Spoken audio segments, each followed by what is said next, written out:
Packing up the PTL2. Turn off the master PTL2 unit by pressing the power button on the PTL controller. To turn off the slave unit, the system must be in flash yellow mode, and then press the power button on the status display unit on the slave control box.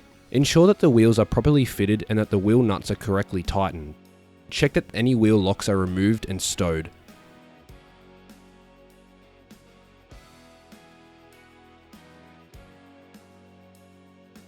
Release the mast locking pin and lower the lamp heads.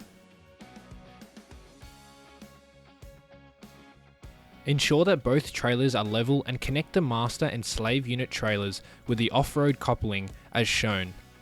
Insert the pin through the coupling and secure with the R-clip. Raise the stabilizer legs and swivel into the transport position.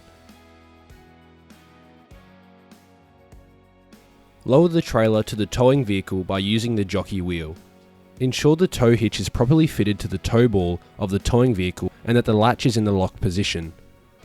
Secure the R-clip to the tow coupling. The trailer hitch should not detach from the vehicle. Connect the safety chains between the master unit and the tow vehicle.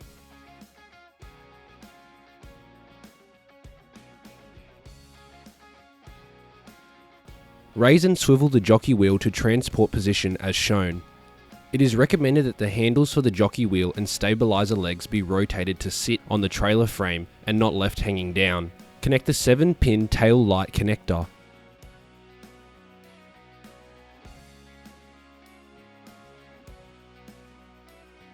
Check that the tail lights are operating correctly.